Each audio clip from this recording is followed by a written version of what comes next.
म्हटलं पप्पा मीच बोलतोय मी, आणि मला तिने कडकडून मिठी मारली. म्हणले मी तुझं आज नाटक बघणार आहे. आणि मग ते मला असं वाटलं की चला, म्हणलं की आपलं त्यावेळेचे सगळे सगळ्याच पक्षाचे, राष्ट्रवादी, भाजप वगैरे सगळ्या नगरसेवकांनी त्यावेळी कल्पना मांडली की बाबा आपण काहीतरी नाटकाचं काहीतरी सुरू करूया वगैरे. अळद्या हळकुंडानं पिवळं न होता तुम्ही त्याच्यावर प्रॉपर काम करा, वर्क करा, कष्ट करा, हे 100% तुम्हाला.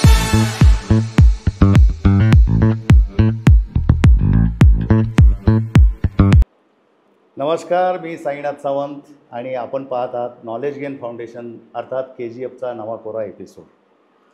प्रथेप्रमाणे आज एक नवीन पाहुणे आपल्या भेटीला आलेले आहेत. कोल्हापूर जिल्ह्यातील गडहिंग्लज तालुक्यात रावसाहेब कित्तूरकर ज्युनियर कॉलेजमध्ये प्राध्यापक म्हणून कार्यरत असलेली ही व्यक्ती, यांचा अभिनयाशी फार मोठा संबंध आहे आणि अभिनयातला त्यांचा व्यासंग आपल्याला आज समजून घ्यायचा आहे, त्यांच्या अंतरंगात डोकावून पाहायचं आहे. जास्त वेळ न घेता आपण त्यांचं स्वागत करूया. सर नमस्कार. तुम्ही वेळात वेळ काढून आमच्या नॉलेज गेन फाउंडेशनच्या एपिसोडसाठी उपलब्ध झाला त्याबद्दल मनापासून आभार. सर, शिक्षकी पेशात तुम्ही या व्यवसायात आहात बऱ्याच काळ, प्राध्यापक म्हणून, त्यातही अर्थशास्त्राचा प्राध्यापक. पैसा कसा कमवावा याच्यावर तुमचं जास्त आधिपत्य असेल. अभिनयाकडे वळण्यामागे हेच तर अर्थकारण तर नाही ना, बाबा खूप मोठे नट लोक लाखो करोडो रुपये कमवत आहेत, चला आपणही कमवूया, असं मी चेष्टेत बोलतोय. पण त्या विषयावर येण्यापूर्वी आमच्या प्रेक्षकांना तुमच्याबद्दल थोडंसं प्राथमिक माहिती जाणून घ्यायला आवडेल. म्हणजे तुमची सुरुवात कशी झाली किंवा तुमचं हे मूळ गाव कुठलं आणि याच्याबद्दल. आता तुम्ही गडहिंग्लजचेच झालात, यात काही शंका नाही आहे. पण या गडहिंग्लजमध्ये अनेक लोक वेगवेगळ्या भागातून आलेत आणि इथे विसावलेत, तसे तुम्ही विसावलात. पण तुमचंही मूळ कुठेतरी असेल ना, तर त्याच्याबद्दल आमच्या प्रेक्षकांना जाणून घ्यायला आवडेल. पहिल्यांदा मी तुमचं खूप मनापासून आभार मानतो की तुम्ही मला या ठिकाणी आमंत्रित केलं. इतका फार मोठा काही मी अभिनेता नाही आहे, पण इतकं फार मोठं काम नाही, एक छोटंसं खारीचं काम आहे, पण तरी तुम्ही त्याची नोंद घेतलात आणि इथं आमंत्रित केला, त्याबद्दल तुमच्या संपूर्ण टीमचं मी अभिनंदन आणि आभार पहिल्यांदाच मानतो. खरं तर मी एक झोपडपट्टीत राहणारा मुलगा आहे. माझं सगळं बालपण हे झोपडपट्टीत गेलेलं आहे. Slum area. कोल्हापुरातला लक्षतीर्थ वसाहत हा तसा प्रसिद्ध भाग, त्याला दांगाईवाडी म्हणलं. म्हणजे खूप प्रसिद्ध असं म्हणायचं का तुम्हाला? प्रसिद्ध असं नाहीये, पण त्याला ते कसं झालं की जरा डेरर आणि जरा आक्रमक असल्यामुळं, पण खूप छान वातावरण तिथं आता सध्या आहे. त्याला आता सध्या लक्षतीर्थ वसाहत असं म्हणतात. खूप सुंदर नाव आहे. आणि तिथं ऍक्च्युली तसा ऐतिहासिक वारसा पण तिथं आहे. महादेवाचं एक तिथं ऐतिहासिक-कालीन मंदिर आहे. तर त्या वातावरणात मी अगदी 5वी पासून, म्हणजे माझं बालपण मामाकडे गेलं 1ली ते 4थी. पण लहानपणी जर असं खोड्या करायला लागलो म्हणून आईनं मला कोल्हापूरला घेऊन आली. आणि त्या जागेची खासियत आहे म्हणून की काय? मग कोल्हापूरच्या त्या झोपडपट्टीमध्ये माझं सगळं बालपण गेलंय.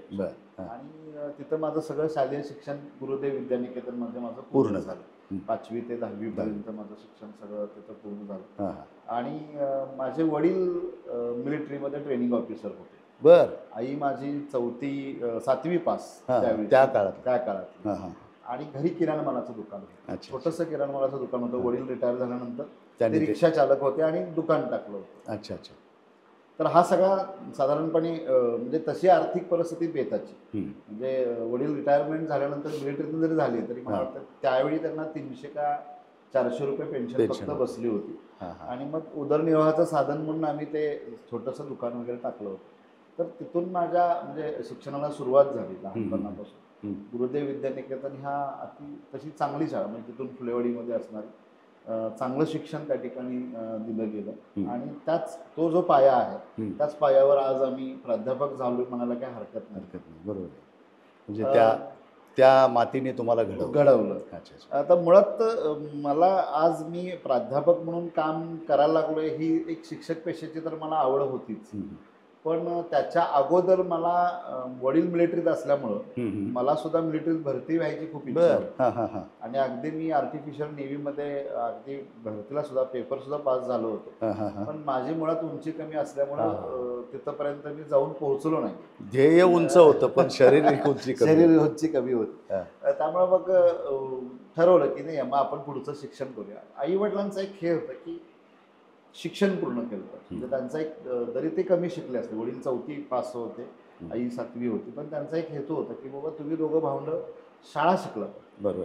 तुम्ही शिक्षणानं तुमचं आयुष्य बदलू शकता. भावंडांवरून विचारतो, आपण किती भावंड आहे? मला एक लहान भाऊ आहे सध्या, तो पुण्यामध्ये एमटेक झालेला आहे थर्मलमध्ये. तो बॉयलरचं सगळं डिझाईन करतो अच्छा. पुण्याला वगैरे. आणि त्याला इंजिनियर करण्यासाठी माझ्या आईनं खूप कष्ट केले. की तिला असं वाटत होतं की नाही माझा पोरगा शिकून एक इंजिनियर झाला पाहिजे. आणि त्याला आम्ही इंजिनियर करण्यासाठी सगळेजण एकवटलो आम्ही. तर हा सगळा शिक्षणाचा प्रवास मग 11वीचं माझं जे शिक्षण आहे ते न्यू कॉलेजमध्ये झालं कोल्हापुरामध्ये. सगळं शिक्षण माझं कोल्हापुरातच झालं. 11वी बरोबर न्यू कॉलेज हे त्यावेळेचं मानांकित कॉलेज होतं आणि मला त्याच कॉलेजमध्ये ॲडमिशन घ्यायचा हा माझा अट्टास होता. मला ते ॲडमिशन मिळालं नव्हतं ॲक्च्युली. मला त्यावेळी 10वीला 63% पडले होते. अच्छा अच्छा. तर मला त्याच कॉलेजमध्ये शिकायचं म्हणून म्हणजे आमच्या गल्लीतले एक भैया खान होते. तर त्यावेळी जरा त्यांचा दबदबा होता वगैरे, त्यांची खानविलकरांची ओळख होती. तर त्यांच्या वशिलाने मी न्यू कॉलेजमध्ये ॲडमिशन घेतलं. दिग्विजय खानविलकरांच्या वशिलानं. 11वी 12वी माझी काही प्लेन गेली, म्हणजे फार काही असं म्हणजे कॉलेजमध्ये असं ॲक्टिव्हिटी काही नव्हत्याच. जायचं, कॉलेज करायचं, यायचं वगैरे होतं. पण मी जेव्हा FYला ॲडमिशन घेतलं आणि त्यावेळी मी त्याच कॉलेजमध्ये आणि NSS नावाचा राष्ट्रीय सेवा योजनेचा एक भाग होता. त्याच्यामध्ये मी भाग घेतला आणि त्या NSSनं माझं अख्खं आयुष्यच माझं चेंज केलं. राष्ट्रीय सेवा जी योजना आहे त्यानं तिथं मला खूप चांगले मित्र मिळाले. सध्या महाराष्ट्रातला सुप्रसिद्ध अभिनेता फॉरेनच्या पाटलीमधला पक्या मी बघितला असेल, संजय मोहिते पाटील, हा माझा गुरु. अरे वा. गुरु मित्र माझा, म्हणजे कॉलेजमधला. आम्ही सगळे एकत्र आहे. तुम्हाला सिनियर? हा, माझा सिनियर होतो ऍक्च्युली. तर मग NSS मध्ये त्याने एक नाटक बसवलं होतं, कॉमेडी नाटक बसवलं. मला पण एक भूमिका जमते का बघतो. आणि ती एक भूमिका मी केली होती, विनोदी केली होती आणि ती गावामध्ये लोकांना खूप आवडली. आणि मग मला असं कळलं की अरे यार आपल्याकडे ही कला आहे थोडंसं. याच्या अगोदर मी काय करायचं की लग्नामध्ये जेव्हा झोपडपट्टीत आमच्या इथं लग्न ठरायचे ना, वरात निघायची, तर त्या वरातीत मी खूप छान डान्स करायचो. आणि लोक अरे तू डान्स थोडं कला ती होतीच, नाही असं नाहीये, पण त्याला मूर्त स्वरूप मला NSS मध्ये मिळालं. म्हणजे तुम्हाला नृत्याचं अंग सुद्धा आहे? अच्छा अच्छा. आणि NSS मध्ये मला तिथं लोकांनी अप्रिशिएट केल्यामुळं मग आम्ही असं ठरवलं की आपण पहिलं पाऊल रंगमंचावर टाकायचं. आणि ज्या रंगमंचावर अनेक महाराष्ट्रातले कलाकार घडले, ते केशवराव भोसले नाट्यगृह, त्याच्यावर आम्ही पहिलं पाऊल टाकायचं ठरवलं, सुप्रसिद्ध. मग मी संजय, त्याची बायको स्वाती, माझी मैत्रीण सोनाली, आम्ही चौघांनी मिळून ठरवलं की आपण एक एकांकिका तिथं करायचं आणि पहिलं पाऊल आम्ही चौघांनी तिथं टाकायचं ठरवलं. मग आम्ही इकडं तिकडं काय करून आम्ही ती एकांकिका बसवली. संजयनंच ती दिग्दर्शित केली. पाहुली चालती दुसऱ्याची वाट ही ती एकांकिका. आणि त्या एकांकिकेनं मी रंगमंचावर पहिलं पाऊल टाकलं संजयच्या साथीने. आणि तिथून पुढं माझ्या अभिनयाचा प्रवास सुरू झाला. त्याच्यामध्ये मला संजयनं खूप मोठी साथ दिली. त्यावेळी संजय मोहिते हनुमान तरुण मंडळ काळामावडीकडनं काम करत होते. तो म्हटला की अरे नुसतं कॉलेजमध्ये करा नको, आपण राज्यनाट्यामध्ये जाऊया. मग मी हनुमान तरुण काळामावाडी सुनील माने साहेबांचं होतं ते, त्यांच्या ग्रुपमध्ये मी सामील झालो. आणि मग तिथून राज्यनाट्य त्यांच्याकडनं करायला सुरुवात केली. त्यांच्याकडनं मी राज्यनाट्यामध्ये पहिलं नाटक केलं ते धरणाखालच्या अंधारात. मॉबमध्ये काम होतं, म्हणजे धरणाच्या लोकांच्यावर जमीन गेल्यानंतर काय होतं. आणि मग तिथून सुरुवात झाली माझ्या अभिनयाच्या म्हणजे प्रवासाला. म्हणजे तो एक धीटपणा निर्माण झाला तिथे. अच्छा अच्छा. बरं, मग हे सगळं तुमचं कॉलेजच्या काळात DED किंवा BEd तुम्ही जे काही असेल, BEd झाला असाल ना, म्हणजे किंवा प्राध्यापक व्हायला BEd व्हायची गरज नाही, MA BEd झालो. अच्छा, MA BEd. मग या काळामध्ये BEd होण्याच्या, MA BEd होण्याच्या काळामध्ये ती तुम्ही कला जिवंत ठेवली होती तुमच्यात? म्हणजे मी MA होईपर्यंत म्हणजे राज्यनाट्य स्पर्धा मी करत होतो. दरवर्षी राज्यनाट्यामध्ये भाग घेणं आणि त्यावेळी कोल्हापुरामध्ये क्रेज होती ॲक्च्युली, हां हां. की राज्यनाट्य स्पर्धेत काम करणं ही क्रेज होती. बर. म्हणजे त्यातनं व्यावसायिक नाटक काय फार करत होतो, पण हम्म. राज्य नाटकामध्ये काम करणं, दरवर्षी वेगवेगळं नाटक अनुभवाला बघायला म्हणजे हे काम करत होतो. आता ते करत असताना वडिलांचा मला खूप विरोध होता. म्हणजे त्यावेळी म्हणजे त्यांना असं वाटत होतं की आपलं आडनाव पाटील आहे आणि नाटकात गेलं की पोरं वाया जातात, असा एक त्यांचा समज होता. त्यात मिलिटरीतली व्यक्ती हा, आणि त्यांनी शिस्तप्रिय होते. म्हणजे त्यांचा उद्देश काय वाईट नव्हता, बरोबर आहे. तू शिकावं, शाळा शिक आणि बाबा चांगल्या ठिकाणी नोकरीला जा आणि हे नाटक बिटक केलास तर तू कुठेतरी वाया जातील असा त्यांचा होता. पण ती मला इतकी कला आवडायची की ते मला त्याच्यापासून चैन पडत नव्हतं. आणि मग मी ती कला जोपासायसाठी मग कॉलेजमध्ये परवानगी मिळावी वडिलांची, म्हणून मग मी रिक्षा चालवायला चालू केली. बर. घरचीच होती? घरची, हा. म्हणजे वडील रिक्षा काढत होते आल्यानंतर, तर ते दुपारी आल्यानंतर मी दुपारनंतर रिक्षा काढत होतो आणि संध्याकाळी 6-7 नंतर 9-8 वाजेपर्यंत पिगमी गोळा करायची. वाहनधारक पतसंस्था होती त्याची, त्यावेळी मी साधारणपणे 1000-1200 रुपये रोजची पिगमी गोळा करतो. साधारणपणे 40-45 रुपये रोजचे, 100 रुपये रोजचे मिळायचे. 3000 पगार पडायचा. रोजचा खर्च काढावा, कारण भाऊ इंजिनियरला घालायचा असेल तर त्याला खर्च जास्त, आर्थिक हे पाहिजे, पाठबळ पाहिजे. तर तो मी मग रिक्षा चालवत म्हणजे FY, SY, TY, MA, अगदी BEd ला गेल्यापर्यंत सुद्धा मी कधी कधी रात्रीची रिक्षा काढत होतो की आपला खर्च त्यातनं आपला बाहेर पडावा, तो ताण त्यांच्यावर पडू नये. तर मला तो प्रसंग सांगायला आठवला. मग त्यांना एकदा मी त्यानंतर महावीर कॉलेजवर प्राध्यापक म्हणून लागलो पहिल्यांदा. BEd झालं माझं, MA झालं, BEd झालं 2002ला. आणि त्यावेळी तरुण भारतला एक आर्टिकल आलं की नाट्यप्रेमी प्राध्यापक म्हणून तुमच्यावर, माझ्यावर. क्या बात आहे. आणि तरुण भारतात ती मोठी बातमी आली होती आणि खूप छान बातमी लागली होती की एक रिक्षा चालक वाया प्राध्यापक असं काहीतरी ते आर्टिकल लागलं होतं. आणि रिक्षा स्टॉपवर असताना ते त्यांना पप्पांना माझ्या वाचायला मिळालं आणि मग त्यांना थोडंसं प्राऊड फील झालं. माझ्या डोळ्यात पाणी ऍक्च्युली, बरोबर, ते प्राऊड फील झालं त्यांना, अरे की आपलं पोरगं काहीतरी करायला लागलं, आज पेपरमध्ये बातमी आली. आणि मग मला वाटतं 2-3 दिवसात माझ्या नाटकाचा प्रयोग होता ऐन आषाढात पंढरपुरात वगैरे. आणि ते न सांगता ते शाहू स्मारकला प्रयोग होता कोल्हापूर, ते न सांगता आले होते प्रेक्षकांना. आणि मी विठ्ठलाचा भूमिका केली होती, पूर्ण सगळं विठ्ठल वगैरे झालं होतं, टाळा केला होता आणि मी तिथं होतो. मग ते मला भेटायला आले होते. ते म्हणजे आमचा शिवाजा कुठं आहे, शिवाजा ते मला म्हणायचं की आमचा शिवाजा कुठं आहे वगैरे. ते मला म्हणते आमचा शिवाजा कुठे आहे, मलाच ओळखलंच नाही एवढं मेकअप. मग म्हटलं पप्पा मीच बोलतोय म्हणजे. आणि मला तरी कडकडून मिठी मारली, म्हणजे मी तुझं आज नाटक बघणार आहे. आणि मग ते मला असं वाटलं की चला, म्हणलं की आपलं ते घाईवरून आलं. घाईवरून आलं. आणि त्यांना ते थोडंसं वाटलं की अरे करतोय तर चांगलं करतो, वेगळं कॉलेज पण करतो, अगदीच काय वाया जात नाहीये. आणि त्यावेळी मी महावीर कॉलेजला नोकरीला होतो, पुण्याला नोकरीला लागलो होतो. बरोबर. मग त्यांनी मग म्हटले की जे करायचं आहे ते बाबा सगळं सांभाळतो, बरोबर, आपली परिस्थिती. आणि हे कुठल्याही पालकाचं हे असणार ना की बाबा आपला मुलगा सुरक्षितपणे काय करायचं ते करू द्या, बरोबर आहे. आणि ते त्यांनी योग्यच केलं. हा नाही, आणि त्यांची म्हणजे मी आज त्यांना खूप मिस करतो ऍक्च्युली. म्हणजे त्यांची कडक शिस्तच आम्हाला आज आमच्या ह्या आज जे काही मी आणि माझा भाऊ जो आज आहे की ज्या यशापर्यंत आम्ही पोहोचलेलो आहे, जे काही मिळवलं ती त्यांची कडक शिस्तच महत्वाची की बाबा तुम्ही ह्याच वेळेत घरात आलं पाहिजे, ह्याच वेळेत गेलं पाहिजे. ह्याच्याशी आज नाही तर मग आज बघतोय आपण समाजामध्ये खूप वाईट परिस्थिती चालली आहे. मुलांच्यावर म्हणजे धाक राहिलेला नाही. धाक जाऊ द्या, प्रेमाने सुद्धा ऐकायला तयार नाही. तर ते मला आज म्हणजे मी त्यांना खूप मिस करतो ऍक्च्युली. कारण आज जे काही आहे ते माझ्या आई वडिलांच्यामुळे, ते श्रेय द्यायलाच बरोबर. मग तुम्ही कॉलेज तिथे म्हणजे प्राध्यापक म्हणून लागलात, तो किती पिरियड होता? साधारणपणे महावीरला मी काय झालो की 2002ला लागलो. मला असं वाटलं की काम होईल वगैरे असं.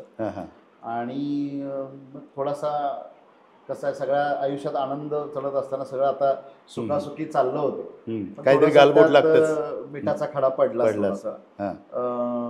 मला माझ्या आयुष्यातला काळा दिवस 21 सप्टेंबर 2002. त्या दिवशी मला मी तास घेत होतो ऍक्च्युली माझ्या वर्गावर महावीर कॉलेजमध्ये, BM रोटे कॉलेज.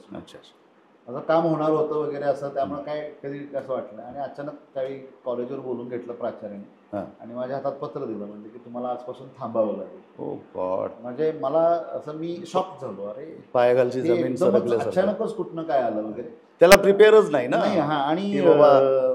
तिसरा तास झाला, म्हणजे तास झाला आणि अजून 2 तास माझे होते. बरं, पण मी थांबू शकत नव्हतो. मी वर्गावर गेलो त्यावेळी 12वी बचा वर्गावर, कॉमर्सच्या वर्गावर तास चालू होता, मला अजूनही आठवतं. मी शिकवता शिकवता रडायला लागलो. स्वाभाविक. आणि मग ते पोरांना कळलं की अरे सर काय झालं सर. आणि इतकं पोरांशी माझं बॉन्डिंग चांगलं झालं होतं की पोरं सगळे रडायला लागले, की 1.5 वर्षात खूप चांगलं बॉन्डिंग झालं होतं. आणि सगळं कॉलेजची 11वी 12वीची मुलं एक साधारणपणे 300-400 पोरं प्राचार्यांच्याकडे गेली. सगळं नाही नाही सर हे असं होणार नाही आहे. 15 दिवस कॉलेज बंद होतं सर.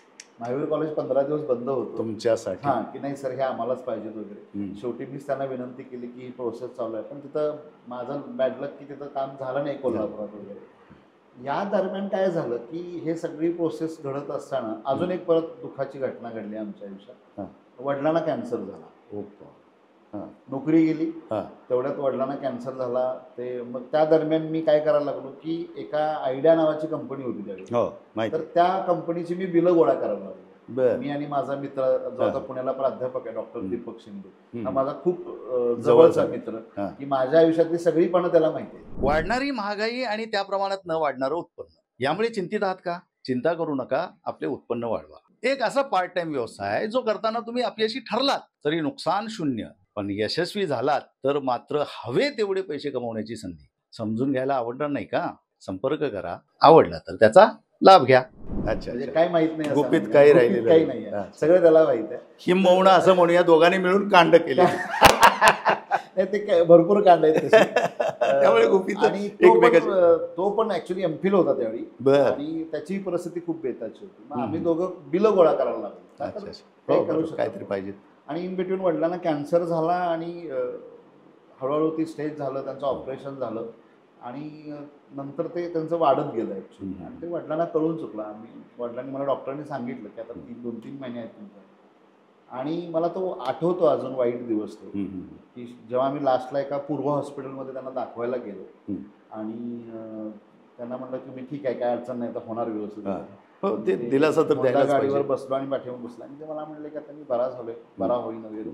म्हणजे शिवाजी आता आपण मस्त गाडी घ्यायची, 4 व्हीलर घ्यायची, मी गावाकडे शेती करणार, घर बीर करणार, ते सांगत होते आणि माझ्या डोळ्यात पाणी येत होतं. कारण डॉक्टरनी मला सांगितलं होतं की 3 महिन्यात तुमचं, तुम्हाला वास्तव माहिती होतं, मला माहिती होतं. आणि त्यांना मी आणि त्यांना नंतर कळलं ते की जेव्हा ते त्रास व्हायला लागला, मग ते मला म्हणले की शिवाजी आता तुझी नोकरी गेलेली आहे, मी माहीत नाही आहे की कधी पण जाऊ शकतो आणि सांभाळणार कोण, तुला सांभाळावं लागेल.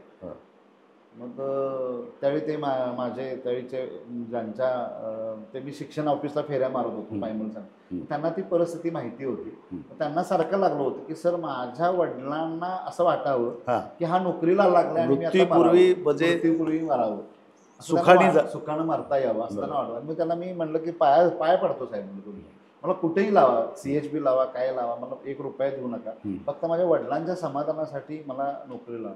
आणि योगायोगाने त्यावेळी गडिंग्लजची इथली जागृतीची जाहिराती CHBची निघाली होती. मग त्यावेळी पायमल साहेबांनी आमच्या संस्थेचे संचालक त्यावेळीचे विकास अण्णा पाटील होते आणि दड्डी अण्णा होता, त्यांना फोन लावला की असं असं माझं पोरगं आहे आणि तुम्हाला घ्यावं लागेल. मग आमच्या इथे एक पाहुणे पण निघाले, चौगले सर, त्यांनी पण प्रयत्न केले आणि मग त्यांच्या समाधानासाठी मी गडिंग्लजमध्ये इथं नोकरीला आलो की बाबा वडिलांना किंवा माझा मुलगा चिकटला प्राध्यापक म्हणून लागलाय आणि आता म्हणजे माझ्या पश्चात सांभाळू शकेल म्हणून माझी गडिंग्लजमध्ये एंट्री झाली, प्रवेश झाला. आणि मग 16 डिसेंबर 2004ला त्यांचं निधन झालं. आणि मी ठरवलं होतं की आता आपण 2005ला जूनला कॉलेज संपायच्या वगैरे आपण जायचं. त्यात काय झालं, पायमल साहेब त्यावेळी संच मान्यता त्या कॉलेजवर करायची, हे सगळं सुरू होतं. आणि त्यावेळी VB पायमल साहेब शिक्षण उपसंचालक होते. खूप देव माणूस, खूप मोठा माणूस आणि चांगल्या मनाचे अधिकारी काय असतात हे त्यांच्याकडे बघून म्हणजे त्यांची आठवण मला, कारण त्यांनी खूप लोकांचं कल्याण केलं. मला रात्री एकदा त्यांचा फोन आला की जरा काम आहे तुझ्याकडं, ये म्हणून. मग मी सर्किट हाऊसवर थांबलो होतो, गेलो. म्हणजे गडिंग्लजला तुझी काम करायची इच्छा आहे का? मी कोल्हापूरचा राहणार आहे, पण काम होत असेल तर मी थांबतो, म्हणलं काय अडचण नाही.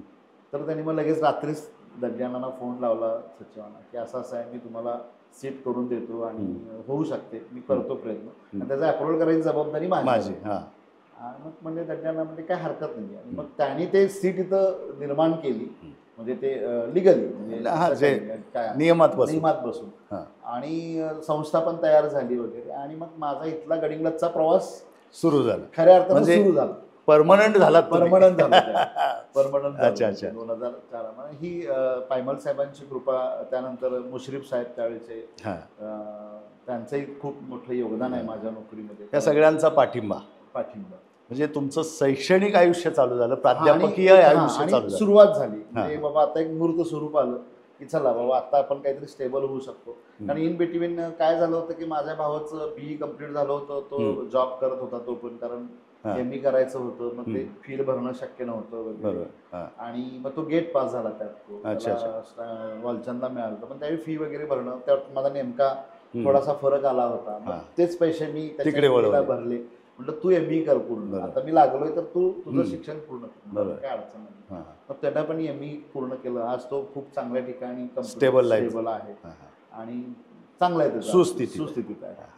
म्हणजे सगळ्या गोष्टी विधिलिखित घडत गेल्या आणि त्याच्या मागे ते हेच होतं म्हणूया. त्यामुळं गॉड हॅज प्लॅन. आणि आज गडिंग्लजकर झालोय मी.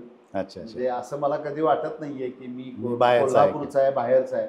आणि गडिंग्लज मधली माणसं इतकी प्रेमळ आहेत की त्यांनी खूप आपुलेपणा दिलेला आहे आणि खूप अप्रिशिएट करतात प्रत्येक गोष्टीला. हे खूप गडिंग्लजकरांचं खूप वैशिष्ट्य आहे की ते चांगल्या कामाचं अप्रिशिएट करतात. बरोबर. मग हे सगळं प्राध्यापकीय तर तुमचं आयुष्य सुरू झालं, पण तुमचा जो कलेचा वारसा आहे किंवा त्या कलेकडे वळावं असं वाटलं, मग ह्याच्यामध्ये तुम्हाला तिकडे कशी संधी मिळत गेली किंवा तुमचा तिकडे प्रवास सायमल्टेनियसली कसा प्रवास चालू झाला, याच्याबद्दल ऐकायला आवडेल. काय झालं की आता म्हणजे सुरुवातीला तर ते वडिलांच्या ह्याच्यामुळे मी थोडं राज्यनाट्य आणि ह्यापासून थोडंसं बाहेर दुरावलं आणि ग्रुप पण दुरावला होता. कोल्हापूर पासून इकडे आला, गडिंग्लज राहिला आणि ते खूप अंतर होतं त्यावेळी, 2 तास 2.5 तास लागायचे. कारण त्यावेळी काय एवढे मोठे हायवे वगैरे नव्हते. तर मग त्या दरम्यान माझं काय झालं की 2006ला माझा एक मित्र मला कोल्हापुरात भेटला, समीर भोरे म्हणून. तो त्यावेळी क्राईम डायरीला असिस्टंट डिरेक्टर होता. माझा नाटकाचा अभ्यास हा होताच त्यावेळी. माझं MA वगैरे साधारणपणे MA ड्रामा वगैरे पूर्ण झालं होतं विद्यापीठामध्ये, पूर्ण झालं होतं. मग तो मला म्हणलं, मी म्हणलं त्याला काय करतोस, तर म्हणलं मी आता क्राईम डायरीला असिस्टंट डिरेक्टर. म्हणलं मला पण एक छोटीशी संधी दे ना, म्हणलं मला पण आवडेल म्हणलं. आणि त्यावेळी जरा टीव्हीची क्रेज होते. तर म्हणलं ठीक आहे, म्हणलं तसा रोल निघाला तर मी तुला नक्की सांगेन. आणि त्याला रात्रीच मला 10 वाजता लगेच फोन योगायोग की उद्या एक रोल आहे आणि येशील का. तर मग माझ्या कॉलेजमध्ये त्यावेळेचे उपप्राचार्य शिरपळे सरांना सांगितलं, त्यांना इतका आनंद झाला. आहे म्हणले, जबरदस्त आहे म्हणले, आपल्या माणसाला संधी मिळते, तू जा म्हणले बिनधास्त आणि जा लवकर म्हणले. त्यांनी 10-11ला वगैरे सोडून दिलं. मग मी तिथं गेलो तर माझा दिवसभर काही सीन घ्यायला तयार नाही. मी बसून कंटाळा आला. अरे म्हटलं हे काय बोलवलं तर, आणि माझा 5 वाजता सीन लागला. आणि मग नाटकातला हे असल्यामुळं मला काही फार अवघड गेलं नाही. आणि ते दणदणीत रोल केला. त्यावेळी सचिन वारके वगैरे तिथं होते. तिथंच माझे आणखीन एक मला तिथं चांगला मित्र मिळाला, अजय कुरणे नावाचे माझे आत्ता जे खास मित्र आहेत, ते तिथंच मला मिळाले. आणि त्यावेळी कांचन नाईक दिग्दर्शक होते. आणि त्यांना माझं इतकं काम अप्रिशिएट झालं, ते म्हणले की जरा थांब म्हणले, जरा बोलायचं तुझ्याशी. 6-7 वाजले, कारण मला बसनं परत इकडे यायचं होतं. मला म्हणले सर तुमचं काम मला आवडलंय आणि तुम्ही उद्यापासून मी असताना तुम्हाला PIची भूमिका करायची. सर म्हणलं मला काय जमेल काय, जमणार म्हणले, तुम्हाला काय अडचण नाही. आता मग माझ्याकडे तरी कपडे नव्हते सर, म्हणजे इथंच जेमतेम सगळं चाललं होतं वगैरे. तर मी त्यावेळी संतोष देसाईंना फोन केला, माझा खास मित्र इथला गडिंग्लजमधला, आणि म्हटलं अरे असा असा रोल मला मिळाला आहे आणि कपडे नाही आहेत. मग त्यांना आपले शर्ट्स एक 5-7 शर्ट्स मला एका पिशवीत घातले, ST मध्ये दिले आणि मला पाठवून दिले. तर मी पहिला क्राईम डायरीचा एपिसोड हा तिथून माझा सुरू झाला.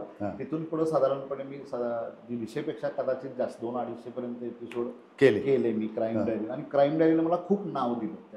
खूप क्रेज होती क्राईम डायरीची. क्राईम डायरीने तुम्हाला इन्स्पेक्टर बनवलं. इन्स्पेक्टर बनवलं आणि इतके एपिसोड यायचे कारण आणि तितकं त्याचा TRP जास्त होता. त्यावेळी व्हॉट्सअप वगैरे नव्हतं. त्यावेळी पण इतकी TRP होता म्हणजे आणि टेलिव्हिजनवर एवढे जास्त कार्यक्रम पण नव्हते नव्हते, एवढ्या जास्त वाहिनी नव्हत्या त्यावेळी पर्यायी, त्यामुळे लोक पाहायचे, आवर्जून पाहायचे. पाहत होते आणि त्यामुळे बसमध्ये मी कधी शूटिंगला जातो तर लोक माझी साईन घ्यायची, ओळख निर्माण मला झाली. खूप प्राऊड फील व्हायचं, अरे मस्त वाटायचं वगैरे. तुमच्या सहकाऱ्यांना पण वाटत असेल हा इथे म्हणजे आणि शाळेत? त्यावेळी म्हणजे उलट कौतुक करत होते स्टाफमध्ये की ज्या दिवशी माझा एपिसोड आहे त्या दिवशी ब्लॅकबोर्डवरती लिहिलं जात होतं की आज पाटील सरांचा क्राईम डायरी ETV एपिसोड आहे, सगळ्यांनी बघा. म्हणजे हे अप्रिशिएशन करत होते आणि मला हे रांगडच प्रेम असतं. आवर्जून सांगावं लागेल, आमच्या संस्थेच्या अध्यक्षा ज्या आता नाही आहेत, कैलासवासी श्रीमती रत्नमाला घाडू, त्यांचा इतका सपोर्ट असायचा. त्यांनी जर एखादा एपिसोड बघितला असा तर त्या दुसऱ्या दिवशी आवर्जून मला सांगायच्या की मी शिवाजी तुमचा एपिसोड बघितला, करत जावा आणि काय लागलं तर मला सांगा, मी आहे वगैरे. ते असं ते खूप ॲप्रिशिएट. मला संस्थेनं खूप चांगली साथ दिली.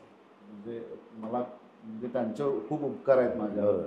विद्याप्रसारक मंडळाची आत्ताचे सुद्धा अध्यक्ष घाडी साहेब असतील, बाकीचे सगळे संचालक आमचे, त्यांनी म्हणजे असं नाही की बाबा तू तिकडं काम करतोयस असं नाही, पण सपोर्ट दिला. मग मला जरा कसरत करावी लागते दोन्हीकडं बाबा. काम करत असताना थोडा त्रास होतो कारण कॉलेज करायचं, परत सिरियल करायचं, कारण तिथून तो प्रवास माझा सुरू झाला म्हणजे सिरियलमधला. आणि मग माझी परत कला जिवंत झाली. त्यामुळे ते आणखीन मला एक बाबा एक इन्स्पिरेशन मिळालं की चला. मग तिथून माझे खूप एपिसोड चालू झाले आणि पैसे काही फार मिळत नव्हते त्यावेळी, त्या कामात आनंद मिळत, आनंद वेगळाच होता तो. बरोबर आहे, आनंद आणि एक वेगळा व्यापक परिचय मिळत होता ना लोकांना. ते अशा पद्धतीने तुमचा तो प्रवास परत ते म्हणजे परत अभिनय कलाकार म्हणून मी परत सुरुवात केली. मग म्हणजे तुमचं ते मूळ ह्याच्याकडे तुम्ही परत वळलो कारण एक तर नोकरी स्टेबल झाली आता. म्हणजे आता बाबा आपलं नोकरी झालेली आहे, मग आता आपण आपली आवड जोपासूया म्हणून मग सुरू केलं. आणि मग मी कॉलेजमध्ये पण ते करायला लागलो. कॉलेजमधल्या मुलांना गॅदरिंगमध्ये वेगवेगळं काहीतरी बसवणं वगैरे, त्यातनं काहीतरी युनिक बाहेर काढणं. मग मी आणि माझे सहकारी मित्र संतोष देसाई वगैरे, माझे सगळे सहकारी मित्र वगैरे, त्यावेळीची सगळी आमची टीम. मग ते संतोष देसाई तुमच्या इथं शिक्षक आहेत? उत्तम कलाकार आहेत, इथं प्राध्यापकच आहेत माझे. अच्छा, ते पण उत्तम कलाकार आहेत. अच्छा अच्छा. आणि मग त्यांच्या सहकार्यानं मग बाकीच्या आमच्या त्या उत्तूर मॅडम, क्षीरसागर मॅडम, बाकीची सगळी टीम, रत्ताडे सर वगैरे, ही आम्ही सगळी जुनी मुलं ती सपोर्ट करायची त्या सगळ्या गोष्टीला. अच्छा अच्छा. प्रवास सुरू झाला. रंगभूमीशी परत नाळ केव्हा जुळली?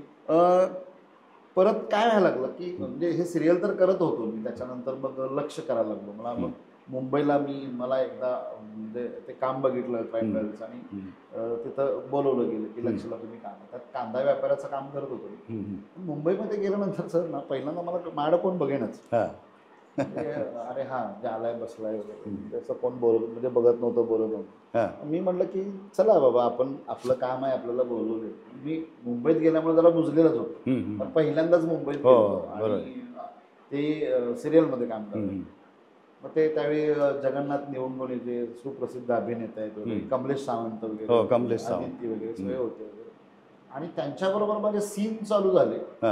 सीन मध्ये आपण कुठे कमी नाही आहे, टकाटक व्हायला लागल्यानंतर मग त्यांनी मला अरे मस्त करताय वगैरे. आणि ते जगन्नाथ देवंगी इतका रॉयल माणूस आहे, ते म्हणलं खांद्यावर हात बीट टाकून अरे जबरदस्त वगैरे. लगेच त्यांनी आदेश बांदेकर सरांना फोन लावला, अहो जबरदस्त कलाकार आहे आणि मस्त आहे आणि त्याला वेगवेगळ्या एपिसोडमध्ये आपण बोलूया. त्यांनी खूप अप्रिशिएशन केलं. आणि रात्री काय झालं, एक दिवशी माझं शूटिंग संपल्यानंतर माझा राहायचा प्रॉब्लेम मला.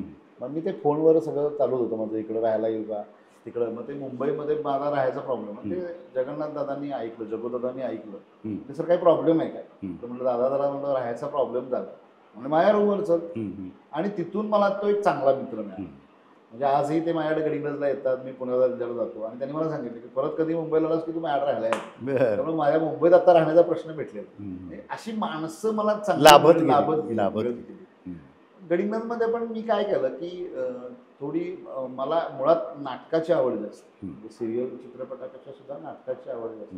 म्हणून मग मी साधारणपणे गडिंग्लजमध्ये असताना 2007-08ला सचिन मगदूमच्या सहकार्याने मी केदार रेडेकर फाउंडेशन जॉईन केलं. माझा एक सचिन मगदूम खास मित्र, त्यानं मला केदार रेडेकर फाउंडेशनमध्ये ओळख करून दिली शिंत्रे सरांची. हम्म. सुनील शिंत्रे, अंजनाताई रेडेकर, आणि त्यांच्या माध्यमातून मी एक पहिला कार्यक्रम बसवला, संस्कृती महाराष्ट्राची म्हणून. बर हां आणि तो इतका गडिंग्लजमध्ये त्याचं ॲप्रिशिएशन झालं, कारण लोक भारावले गेले actually.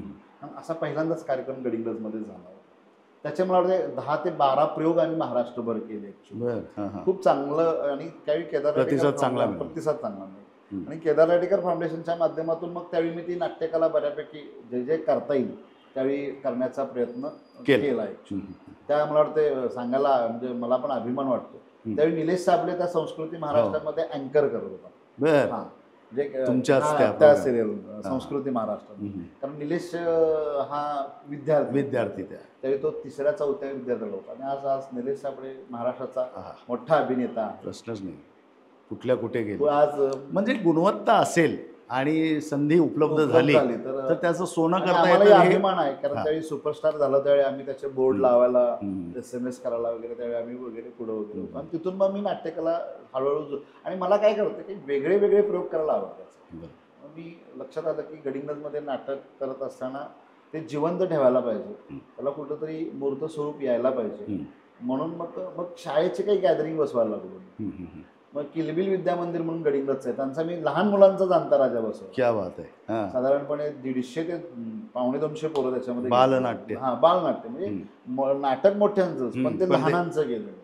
आणि साधारणपणे 1.25 तासच नाटक, आणि त्यात फक्त 1ली ते 4थी पर्यंतचीच मुलं होती. त्यांचं बसवून घेणं एवढं सोपं एवढं नव्हतं. मोठं चॅलेंजिंग काम खूप आहे. चॅलेंजिंग होतं. हां. आणि ते कारण कोरोना काही कळत नव्हतं त्यांना सांगायचं ते. आणि साधारणपणे 3-4 महिने त्यावेळी अंजली हत्ती मॅडमनी ते त्यावेळी दिलं. त्यावेळी मला किती 1500 रुपये मानधन दिलं. पण मला काय होतं की आनंद होतो की आपण काहीतरी काहीतरी करतोय. एक आणि वेगळं तडीला नेलं ना ते. आणि ती तेवढी पोरं त्या प्रक्रियेत येतात, हा. हा मला त्यातला आनंद होता actually. बरोबर. आणि त्यामुळे तो प्रयोग केला.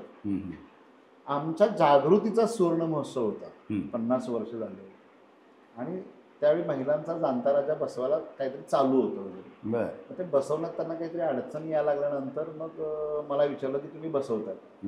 मला बसवतो म्हणजे दिग्दर्शन करताय. मला मुळात दिग्दर्शनाची आवड. हां. माझं MA ड्रामा जे झाले ते डिरेक्शनवरच झालेलं आहे माझं. अच्छा हां त्यामुळे मला दिग्दर्शनाची प्रचंड आवड. तर मी त्याच्यामध्ये साधारणपणे 150 महिला वापरल्या. 5 वर्षाच्या मुलीपासून ते साधारणपणे 75 वर्षाच्या आजींच्या पर्यंत सगळे माझे विद्यार्थी, सगळे माझे विद्यार्थी गोळा झाले होते. त्या मीनाताई कोल्हापुरेंनी ते लीड घेतलं होतं त्या संघटनेच्या, त्यावेळी त्या अध्यक्ष होत्या. आणि जागृतीच्या सुवर्ण महोत्सवामध्ये बाहेरचे काही कार्यक्रम आणले होते, पण गर्दी होत होती, पण एवढी होत नव्हती. आता हा लोकल कार्यक्रमला गर्दी कुठनं काय होणार अशी कल्पना असं वाटत होतं लोकांना. आणि काय बाबा गर्दी होणार नाही असं वाटत होतं. मग मी काय केलं की माझे काही पत्रकार मित्र आहेत होते, अवधूत पाटील सकाळचे, त्यांना ही कल्पना मांडली, त्यांना आवडली. अरे वेगळं आहे. त्यांनी छान बातमी लावली की महिलाच साकारतात जाणता राजा, असं ते शिवाजी महाराजांचा छान बातमी लावली. तर त्या दिवशी साधारणपणे 3 ते 4 महिने घेतले की ह्यात शिवाजी महाराज सुद्धा महिलेनी केला, शहाजी महाराज महिलेनी, एकही पुरुष नाही, पुरुष नसतं, सगळ्या महिला घेतल्या. साधारणपणे 2 ते 3 हजार पब्लिक बघायला होतं.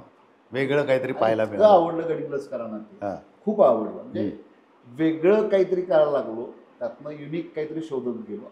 हे करत करत कुठंतरी फर्म आपण यायला पाहिजे. म्हणून मग गडिंग्लजमध्ये काहीतरी सुरू करायला पाहिजे. म्हणून मग मी त्यावेळी नगराध्यक्षा स्वातीताई कोरी वगैरे, त्यावेळेचे सगळ्याच पक्षाचे, राष्ट्रवादी, भाजप वगैरे सगळ्या नगरसेवकांनी त्यावेळी कल्पना मांडली की बाबा आपण काहीतरी नाटकाचं काहीतरी सुरू करूया वगैरे. आणि मग त्यांनी आम्हाला गडिंग्लज हे सुरू. आता गडिंग्लज कला अकादमीचा बी किस्सा आहे. म्हणजे गावाचं नाव ऍक्च्युली मिळत नाही. हो अकॅडमी कुठलंच म्हणजे तुम्ही एखादी संस्था स्थापन करत असताना गावाचं नाव मिळत नाही. मला वाटतं गोवा कला अकादमी नंतर गडिंग्लज कला अकादमी ही महाराष्ट्रातली दुसरी आहे. म्हणजे गावाच्या नावानं कला अकादमी सुरू होणारी ही गडिंग्लज कला अकादमी हे दुसरं आहे. तर माझा उद्देश काय होता की मी माझ्या नावानं पण सुरू करू शकलो असतो की चला शिवाजी कला अकादमी किंवा SS कला अकादमी वगैरे काही करू शकलो असतो, काही दुसरं नाव कुठलंही देऊ शकलो असतो. माझा एक साहेब कायम हेतू होता की ते कायम मूर्त स्वरूपात कायम सस्टेनेबल राहिलं पाहिजे. बरोबर. आपल्या पश्चात देखील. मी उद्या माझी सर्व्हिस संपली, मी गेलो तर ते सुद्धा ते राहावं. आणि मला असं वाटत होतं की जे आपण काम करू ते गावाच्या नावानं ओळखलं जावं. त्या हां, म्हणजे त्या गावाच्या नावानं ओळखलं जावं आणि ते गाव, ह्या गावातली पोरं हे करतात, हे माझ्या डोक्यात ती कन्सेप्ट बसली होती. आणि म्हणून मग मी प्रस्ताव सादर केला गडिंग्लज कला अकादमी. नामंजूर झाला. बर त्याला मान्यता दिली नाही. म्हणले की नाही म्हणजे गावाचं नाव तुम्ही वापरू शकत नाही. उद्या काय तुम्ही काय भानगडी बिनगडी केला आणि काय झालं तर गावाचं नाव बंद होईल. मी कोर्टात केस टाकली. बर हां नाही मला ह्याच नावाचं आहे म्हणजे. मग मी मी गोवा कला अकादमीचा त्यांना रेफरन्स दिला. तर ते म्हणले की नाही देत. मग त्यांनी एक त्यात मार्क काढला की तुम्ही NOC आणा, गडिंग्लज नगर परिषदेची NOC आणा. मग त्यावेळी मुख्याधिकारी सुषमा कोल्हे मॅडम होत्या, त्यांना मी ते पटवून सांगितलं की मला हे का पाहिजे, हे करण्यापाठीमागचा माझा हेतू काय ते त्यांना पटला, किती शुद्ध आहे तो काय. हां, त्यांना पटवून दिलं मी. आणि मग त्यांनी म्हटलं की ठीक आहे. आणि मग मला गडिंग्लज कला अकादमी नाव मिळालं. आणि मग ते मिळाल्यानंतर आम्ही काम चालू केलं होतं. मग मी पहिल्यांदा एक छोटेखानी बुवा सर म्हणून संगीताचे शिक्षक होते, त्यांच्या क्लासमध्ये मी छोट्या एका रूममध्ये क्लास सुरू केली. आणि काम चालू होतं आमचं. बालनाट्य बसवणं, हे करणं, लहान मुलांना तिथं एकत्र करणं, क्लास चालू करणं. हे चालू असतानाच नगरपालिकेचे काही कार्यक्रम माझ्याकडे यायला लागले. त्यांचे होम मिनिस्टर हे ते असे काही कार्यक्रम करत होतो मी.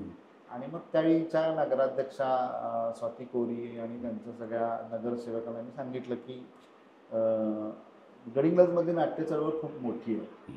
त्या इथले गडिंग्लजचे Khichdi sir, Gokakkar sir, Mahadev Dewade sir, Mehboob Makandar sir, आता सध्या जे पाटील आहेत, त्यांनी नटसम्राट केला होता, व्यावसायिक नाटकात केला होता. ही खूप मंडळी आहेत की ज्यांनी गडिंग्लजला खूप नाट्य परंपरा दिलेली आहे, खूप चळवळ वेगळी आहे. मला असं वाटलं की ही परंपरा आपण चालू ठेवायची असेल तर जरा नगरपालिकेनं आम्हाला सपोर्ट सहकार्य करा. मला म्हटलं तुमचा एकही रुपये देऊ नका, मला फक्त जागा द्या. की गडिंग्लजच्या कलाकारांना एकत्र येण्यासाठी एक जागा द्या. आणि ते त्यांना मान्य झालं. आणि मग गडिंग्लज नगर परिषद आणि गडिंग्लज कला अकादमी हे नाट्य चळवळीसाठी संयुक्तपणे काम करायला लागले. आता गेले 6-7 वर्ष काम करायला लागले आणि आज चांगलं यश मिळालं. म्हणजे गडिंग्लज कला अकादमीच्या माध्यमातून 4 वर्ष आम्ही बालनाट्य बसवत होतो, आम्हाला काही मिळत नाही.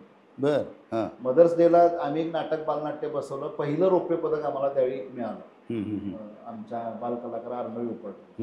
पण नाटकाला मिळत नव्हतं. आम्ही परत नाराज व्हायचो. मग मला असं होतं की नाही आपण अंतिमला जायचं, हे माझे उद्देश होते की गडिंग्लजची आमची ही कलाकार ग्रामीण भागातले ते महाराष्ट्राच्या ह्याच्यात ते चमकले पाहिजेत. आणि मग त्या ह्यानं मी तयारी चालू केली. आणि मग प्रायश्चित्त नावाचं नाटक निवडलं. आणि त्याच्या अगोदर माझे मार्गदर्शक मित्र डॉक्टर सतीश साळुंके, खूप मोठे नाट्य लेखक दिग्दर्शक आहेत, त्यांच्याशी माझा संपर्क आला किरण चव्हाणच्या माध्यमातून. त्यांचं एक मी वर्कशॉप गडिंग्लजमध्ये ठेवलं. आणि मग ते वर्कशॉप घेताना सांगितले की सर मुलं खूप चांगली आहे, आपण ह्यांचं नाटक एक बसवतो, मी लिहिलेलं आहे, ते बसवूया आपण. आणि मग प्रायश्चित्त नाटकाची आम्ही निवड केली. ते सगळं प्राण्यांचं आहे, ज्याच्यात काहीच नाही, सगळ्या उड्या मारतात माकडासारखा वगैरे मारतात. आणि मग त्या नाटकाची आम्ही 4 महिने तालीम केली. किरणनं मला खूप मदत केली त्याच्यामध्ये. रितिका म्हणून माझी मैत्रीण आहे, तिनं मदत केली आम्हाला. आणि त्या नाटकानं गडिंग्लजमध्ये इतिहास घेतला. नाटकाचा 2रा नंबर आला. अभिनयाचं रौप्य पदक मिळालं, अभिनयाचं गुणवत्ता प्रमाणपत्र मिळालं, मला दिग्दर्शनाचं 2रं मिळालं आणि रंगभूषेचं 1लं. अशी 5 बक्षिसं गडिंग्लजकरांना मिळाली. आणि हे गडिंग्लजच्या इतिहासात पहिल्यांदा झालं की राज्यनाट्य बालनाट्य स्पर्धेमध्ये गडिंग्लजचं नाटक पहिल्यांदा तिथं बसलं आणि अभिनयाचं रौप्य पदक, नाटकच बसलं तिथं. मग अंतिमला आम्हाला काही फार नंबर नाही बसला, पण 1-2 बक्षिसं मिळाली. पण त्या तिथपर्यंत पोहोचलो, गडिंग्लजचं नाव तिथपर्यंत गेलं. ह्यासाठी मला गडिंग्लज कला अकादमी निर्माण करायची. हम भी है राहों में. हम भी है. आणि हम कुछ कम नाही बाबा. आमच्या गावातली गावाकडची पोरं कमी नाही आहेत. पण काय व्हायला लागलं की बालनाट्यात यश मिळायला लागलं, बालनाट्य चालू झालं. मोठ्या नाटकांचं काय, त्यानिमित्तानं गडिंग्लज कला अकादमीमध्ये माझे काही हौशी कलाकार एकत्र झाले होते. ते राज्यनाट्य करत होते. गडिंग्लजमधनं 40-45 वर्ष झालं नाटकच गेलं नव्हतं राज्यनाट्य आत्तापर्यंत. तर मग मी ठरवलं ह्या 40-45 वर्षात नाटकं तर होत होती, पण तिथपर्यंत नाही म्हणजे 40-45 वर्षापूर्वी राज्यनाट्य स्पर्धेत भाग घेतला जात होता. त्यावेळी खिचडी सर वगैरे ग्रुप वगैरे त्यांचा होता. ती मंडळी राज्यनाट्य स्पर्धेत भाग घेत होती. पण त्यानंतर 42 वर्ष खंड पडला होता राज्यनाट्य स्पर्धेत. मला ती खंत होती की अरे एवढी नाट्य परंपरा असणाऱ्या शहरातलं नाटक जात नाहीये, आपण सुरुवात करूया. बरं. आणि म्हणून मग संगीत मन की बात नावाचं नाटक मी प्रशांत नागावकर लिखित बसवलं. हां हां. आणि त्याच्यामध्ये 40 कलाकार होते, हौशी सगळे होते, एकदाही स्टेजवर गेले नाही. सगळे याच परिसरात. याच परिसरातले सगळे. आणि पहिल्यांदा काम करणार. बरं. कोणी त्यातला कोणाला अनुभव नाही, काय नाही, काय नाही, सगळे पहिल्यांदा काम करणारे. आणि मग ते नाटक आम्ही नंबर नाही बसला आमचा, पण आम्ही 42 वर्षानंतर ते नाटक गडिंग राज्य स्पर्धेत आलो, सादर उतरलो. आणि मग तिथून म्हणजे त्या बालनाट्यापासून आम्हाला एक इन्स्पिरेशन मिळालं की अरे आपण कमी नाहीये, करू शकतो. बरोबर. आणि मग चांगली सुरुवात झाली. नंतर असं वाटायला लागलं की मी पथनाट्य एक बसवलं होतं मासिक पाळीवर. बर. पथनाट्याचे पण मी प्रयोग करत गेलो. मी रिंगण नाट्य केले. बर. दाभोळकरांच्या. माझे कैलासवासी मित्र राजाभाऊ शिरगुप्पे यांनी ते लिहिलं होतं. खूप मोठे ते विद्रोही लेखक, तर त्यांनी ते लिहिलं होतं ऍक्च्युली. तर त्या रिंगण नाट्याचे मी गडिंग्लज परिसरामध्ये 100 प्रयोग केले. म्हणजे सॉक्रेटिस ते दाभोळकर वह्या तुकाराम असं ते पथनाट्याचं नाव होतं. खूप म्हणजे हॉट होतं ऍक्च्युली. म्हणजे दाभोळकरांची हत्या कशी झाली, सॉक्रेटिसची हत्या कशी झाली, तुकारामाची कशी हत्या झाली, त्याच्यातलं माणसं संपवता येतील पण विचार संपवता येत नाही. हे रिंगण नाट्य मी गडिंग्लजमध्ये बसवलं होतं. 100 प्रयोग केले होते. हे वेगवेगळे प्रयोग करत असताना मी युथ फेस्टिवलला एक पथनाट्य बसवलं होतं आमच्या कॉलेजचं, यस आय ब्लीड नावाचं. माझे एक मित्र आहेत युवराज पाटील, आणि ते लिहिलं होतं पथनाट्य, 10 मिनिटाचं होतं.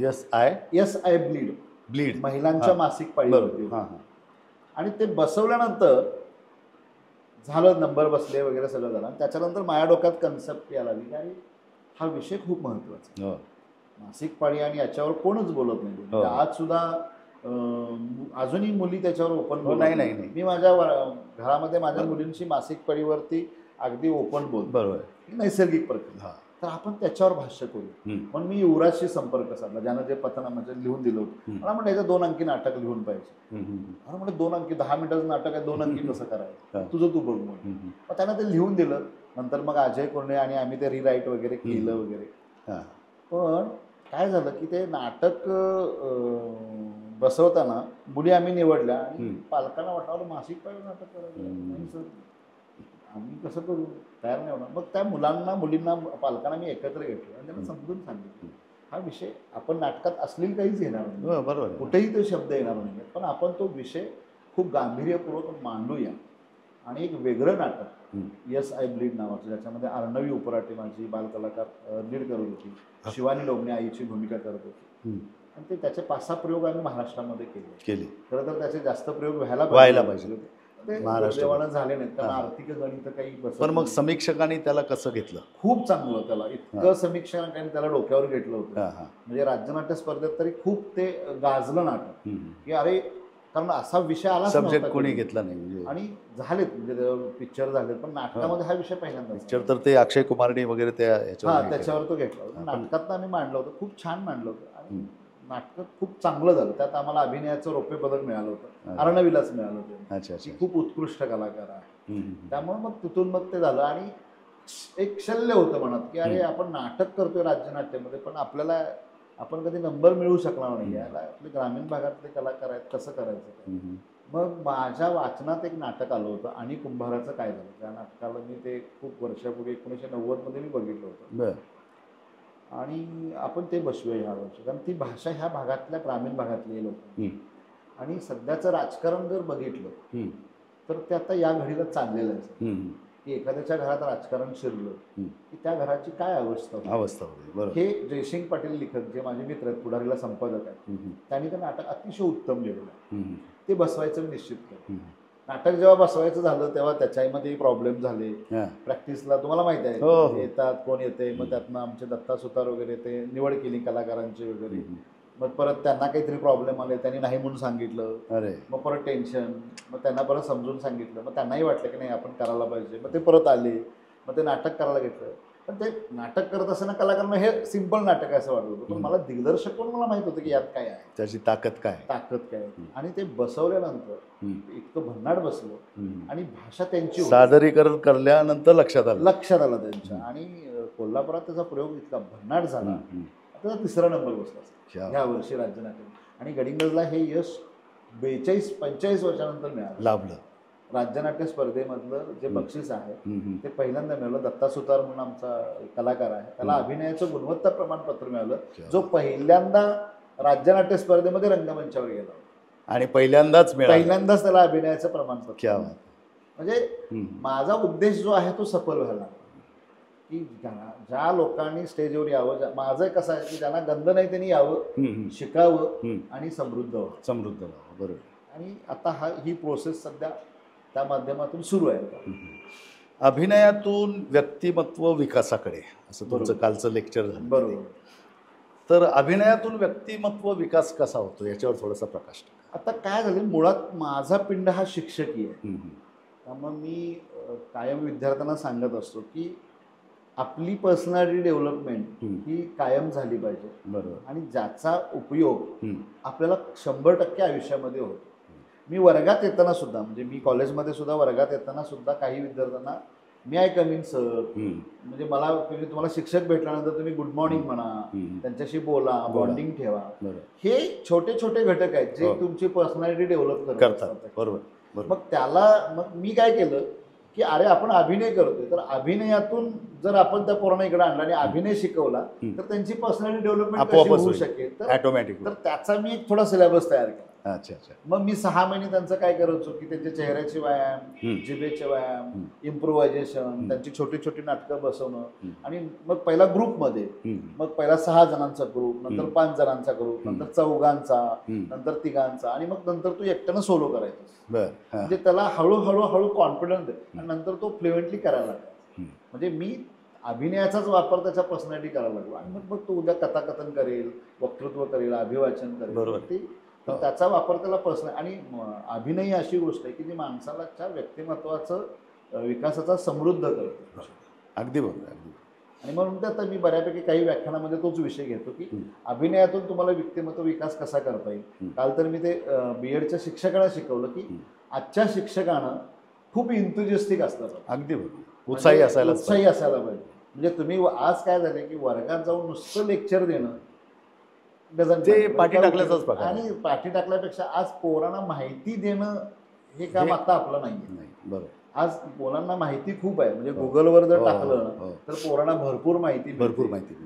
काही त्यांना पाहिजे असेल तर मिळते. त्या माहिती देणं हे आता शिक्षकाचं काम नाहीये. तर त्याच्याशी संवाद साधून त्याला समाजाशी एकरूप करणं किंवा त्याच्या व्यक्तिमत्वाचा विकास करणं ही आज शिक्षकाची भूमिका आहे. कारण आज त्याचा भावनिक विकास करणं, सामाजिक विकास करणं आणि त्याला समाजाचा एक सुजाण नागरिक बनवणं ही खरी आज शिक्षकाची भूमिका. शिक्षकाला सुद्धा या अभिनय प्रशिक्षणाचा मोठा फायदा होत असेल. अगदी. कारण जर तुम्हाला विद्यार्थी प्रिय व्हायचं असेल तर तुमचा प्रेझेन्स किंवा तुमचं प्रेझेंटेशन अगदी हे प्रभावी व्हायलाच पाहिजे. बरोबर. आणि मग ते प्रभावी होण्यासाठी काय बाबा, तुमच्या देहबोली किंवा तुमचं वाक्याची फेक किंवा तुमचं वाचण्याची पद्धत वगैरे हे शिक्षकाला पण आवश्यक आहे, गरजेचंच आहे. आणि तो प्रभाव जर विद्यार्थ्यांवर राहिला तर मग शिक्षकांनी अपेक्षा व्यक्त केल्या तर त्या प्रभावी शिक्षकाच्या सगळ्या अपेक्षा पूर्ण करण्यासाठी विद्यार्थी हे करतात. तर ह्या वर्कशॉपला शिक्षक किती गंभीरपणे घेतात, तुमचा अनुभव काय? आता ते थोडंसं संशोधनाचा भाग आहे. माझं मत आहे की म्हणजे शिक्षकांनी अशा शिबिरांमध्ये भाग घ्यायला पाहिजे. कंपल्सरी घ्यायला पाहिजे. म्हणजे मी आता बघू ह्या वर्षी तो प्रयोग करतोय मी. पहिल्यांदा प्राथमिक शिक्षकांना आता मे मध्ये एकत्र करायचा प्रयत्न करतोय. त्यासाठी सतीश साळुंके सरांना बोलवतोय. ते खूप चांगल्या पद्धतीनं घेतात ऍक्च्युअली. पण त्याला गेल्या वर्षी पण मी प्रयत्न केला पण लोकांचा प्रतिसाद नाही मिळाला. आणि प्राथमिक शिक्षक माझ्यासाठी खूप महत्वाचा आहे की जे बालगट जो आहे ते सांभाळणारा हा घटक. आता मुळात आणि पायाभरणी तिथून आहे. आता काय झालं की मुळात त्या ऑनलाईन कामामध्ये खूप गुंतलेले आहेत. पण प्राथमिक शिक्षक सुद्धा इतकं काही चांगलं काम करतात. काही शिक्षक इतकं तळमळीनं त्यांना शिकवतात पण नेमका गायडन्स काय करायचा हे त्यांना माहित नाही. मग ते जर आपण त्यांना शिकवलं गेलं तर ते अजून चांगल्या पद्धतीनं त्या मुलांना ते सांगू शकतात आणि पायाभक्कम होऊ शकतात. विद्यार्थ्यांचा तुमच्या तर कॉलेजचा तुम्हाला प्रतिसाद मिळतोय. आजूबाजूच्या म्हणजे वेगवेगळ्या गावांमधल्या कॉलेजेस जे ज्युनियर कॉलेजेस वगैरे असतील त्यांना तुम्ही संपर्क केला असेल तर तिकडून कसा तिथल्या विद्यार्थ्यांचा आणि विद्यार्थ्यांच्या पालकांचा किंवा त्या विद्यार्थ्यांच्या शिक्षकांचा हा प्रतिसाद अपेक्षेप्रमाणे आहे का? नाही सर, अपेक्षेप्रमाणे नाहीये. अन्न, वस्त्र, निवारा यापैकी वस्त्र ही गरज भागवणं ही खर्चाची बाब न ठरता उत्पन्नाचा मार्ग ठरला तर समजून घ्यायला आवडेल. संपर्क करा, समजून घ्या, आवडलं तर त्याचा लाभ घ्या. दुर्दैवानं म्हणजे खरं तर काय झालंय की पालक आज याच्याकडं म्हणजे एक टाइमपास म्हणून बघतात. अच्छा, म्हणजे बाबा वेळ जातो, हां, नाटकात गेला तर तुझं काय, त्यात नाटकात तू काय होणार आहेस वगैरे. आणि माझं असं मत आहे की आज जसं तुम्ही जसं स्पर्धा परीक्षेकडे लक्ष देताय, जसं बाकीच्या काही शाळेमध्ये एक्झाम आहे त्याच्यावर तुम्ही हे करायलाच पाहिजे, मला त्याच्याबद्दल नाही. पण विद्यार्थ्याच्या व्यक्तिमत्व विकासासाठी अशा प्रकारच्या उपक्रमातून म्हणजे वर्षभराच्या अभिनयाच्या उपक्रमातून किंवा काही शिबिरातून वगैरे जर पालकांनी आपल्या मुलांना जर सहभागी केलं तर निश्चितपणे त्याच्या व्यक्तिमत्वाचा प्रचंड विकास होऊ शकतो आणि त्याच्या पुढील आयुष्यामध्ये ते उपयुक्त ठरते. म्हणजे एखाद्या विद्यार्थ्याने तो वर्कशॉप केला आहे तर भाषेचं त्याला योग्य ज्ञान प्राप्त झालं, आज समृद्ध होणं फार गरजेचं आहे. आणि मग त्याला मुलाखतींसाठी म्हणजे इंटरव्ह्यूज, जॉब इंटरव्ह्यूजसाठी त्याचा उपयोग होऊ शकतो, सभाधीटपणा निर्माण होऊ शकतो, देहबोली सुधारू शकते.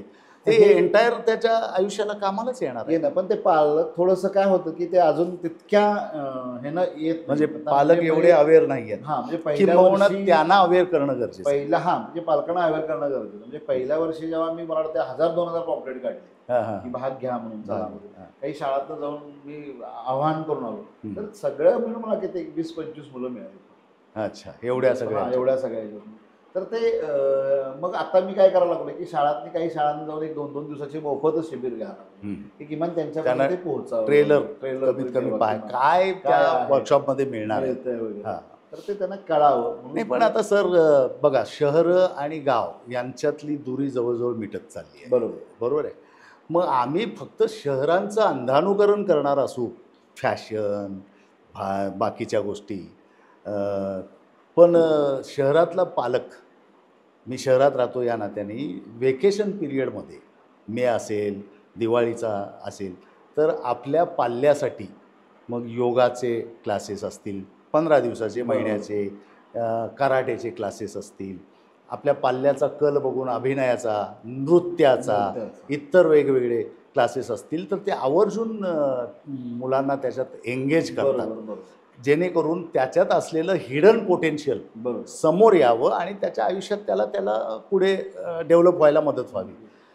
ते शहरातल्या पालकासारखं आपले पालक कधी विचार करणार आहेत? म्हणजे काळाच्या ओघामध्ये मग ते कुठेतरी वेगवेगळ्या पालक सभांच्या निमित्ताने पालकांचा अवेअरनेस जनरेट करणं गरजेचं आहे. उलट असं वेगळं मत आहे की आता खरं तर आता कम्युनिकेशन स्किलमधनं आता काही इंग्रजीमध्ये नाटकं अभ्यासक्रमात घातलेली आहेत, नाही मराठीला घातलेली, इंग्लिशला घातलेली. पण माझं असं मत आहे की जसं चित्रकलेचा तास आहे, जसं पर्यावरणाचा तास आहे, तसा नाट्यशास्त्राचा 1 तासाचा किंवा 2 तासाचा अभ्यासक्रम शाळेमध्ये आता असणं फार गरजेचं, अत्यंत आवश्यक आहे. म्हणजे आज जर आपण न्यू इकॉनॉमी पॉलिसी जर बघत असेल आणि त्याच्यामध्ये न्यू इकॉनॉमी पॉलिसीमध्ये आपण मुलांना जर आपण ग्लोबल करायचा प्रयत्न करत असेल तर ती ग्लोबल कशातनं होतील? तर मला असं वाटतं की नाट्यशास्त्राचा वापर आपण करू शकतो ऍक्च्युअली, करणं गरजेचं आहे. आणि तो शासनाच्या पातळीवर त्याचा GR होणं फार गरजेचं. जोपर्यंत त्याचे इम्प्लिमेंटेशन येत नाही तोपर्यंत होत नाहीये. आणि शाळांमधनं हे नाट्यशास्त्र विषय शिकवला गेला तर आज तुम्हाला अनेक वक्ते तयार झाली. कारण आज मुलं हुशार खूप आहेत, 90% 95% पडले, पण स्वतःचं मत व्यक्त करता येत नाही, इंटरव्ह्यू फेस करता, सभाधीटपणा मरू द्या, 4 मित्रांमध्ये बोलता येत नाही, असं खूप. आणि मग म्हणून मला असं वाटतं की ते शाळा म्हणजे ह्या पातळीवर तो यायला पाहिजे. बरोबर. म्हणजे ठीक आहे, पालकांनी आपण मग जेव्हा एखादी गोष्ट कंपल्शन होती तेव्हा ते आपोआपच मग तिकडं रुजली जाईल. बरं, असे काही लोक तुम्हाला कधी भेटले का की सर आम्ही तर आमच्या शालेय जीवनात हे काही करू शकलो नाही, आता आम्ही आमच्या वैयक्तिक शेती असेल, नोकरी असेल ह्याच्यात अडकलो आहे, पण ती माझी हाऊस कायम राहिली आहे. बरोबर. आणि तुमचं वर्कशॉप किंवा कार्यशाळा काही असेल तर आम्हाला ते करायचं आहे, असे कधी बोलणारे भले ते कमी असतील कधी भेटले हा, का? भेटतात तसे, नाही असं हा. नाही. मग ते त्यांना जर जमत नसेल तर त्यांनी आपल्या मुलांना माझ्याकडे घातलेलं आहे. हं. म्हणजे आता माझ्याकडे आपल्या इच्छा तिकडून तशा पूर्ण करून घ्यायचा माझ्याकडे एक शिंदे नावाचे पालक आहेत, त्यांची हं. मुलं 2 आहेत माझ्याकडे, विभा आणि मयूर. आता मयूर हं. 12वीला गेला, हं. विभा आता होती माझ्या काश्मीर स्माईल नाटकामध्ये ती काम बरं. करत होती. हां हां तर ते दोघे पालक इतके म्हणजे इतके क्युरियस म्हणजे हां. चौकस आहेत ते, हां. की त्यांनी ज्यावेळी कुठं नाटक असेल, बीडला नाटक होतं बरं. माझं प्रायश्चित्त, हां हां. तर ते तिकडं दोघं बघायला आले होते नाटक. बापरे! म्हणजे पालक म्हणून बाबा आणि ते तो किस्सा अजून महत्वाचा आहे. हं. प्रायश्चित्त नाटक जेव्हा उभा करत होतो हं. तेव्हा पैसे म्हणजे अंतिमला गेलो हं. तेव्हा आम्हाला 1,00,000-1,50,000 रुपये खर्च येणार होता. हो हो कारण तो प्रवास खर्च हो. आणि हा सेटचा सगळा खर्च. तर आम्ही काही समाजातनं काही पैसे गोळा केले, माझ्या कला अकादमीच्या मंडळींनी पैसे दिले. हं. त्यावेळी आमदार मुश्रीफ साहेबांनी 10,000 रुपये बरं. दिले. हां हां. बऱ्याच जणांनी काही पैसे दिले. तर तो मयूर 10वीला होता. हं. हं. हं. तो किस्सा महत्वाचा आहे, म्हणून मी मुद्दाम सांगतो. आता आलाय तर हो त्या हो आणि आम्ही अंतिमला जेव्हा गेलो तेव्हा असं झालं की याची 10वीची परीक्षा आहे, आता नाटक आपण कॅन्सल करा. अरे पालक मला येऊन भेटले, सर मयूरची 10वीची परीक्षा आहे आणि तारीख त्याच दरम्यान आलेली आहे हां हां आणि म्हणलं परीक्षा कधी चालू होते, तर साधारणपणे तर त्याचा आणि आम्हाला तारीख त्याची परीक्षा काहीतरी फेब्रुवारीला चालू झाली आणि आमची तारीख पण त्या दरम्यान आली होती. हां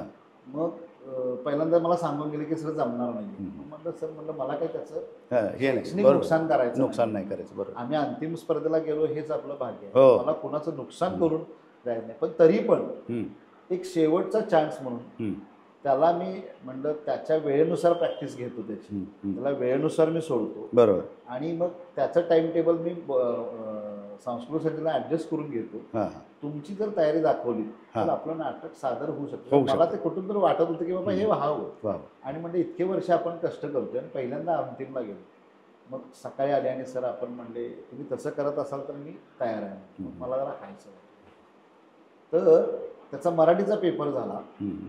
त्या दिवशी आम्ही संध्याकाळी बीडला बसलो, तिथं सकाळी जाऊन गेलो, नाटक केलं, हं. संध्याकाळी रात्री बसलो आणि दुसऱ्या दिवशी जाऊन त्याने इंग्रजीचा पेपर दिला क्या बात आणि त्याला 95% 10वीला Marks मार्क पडले. हं. म्हणजे मला हे फक्त काही या तुमच्या निमित्तानं सांगायचं आहे हं. की नुसताच अभ्यास नका करू. बरोबर. ह्या बाकीच्या ऍक्टिव्हिटी ह्या तुमच्या व्यक्तिमत्वाला खुलवणाऱ्या आहेत, प्रगल्भ करणाऱ्या आहेत. इतकं कष्ट केले म्हणजे इकडे अभ्यास पण केला आणि इकडं साधारणपणे नाटक पण केलं. दोन्ही गोष्टी गंभीरपणे केल्या. आणि त्याला त्याच्या पालकांनी सपोर्ट दिला.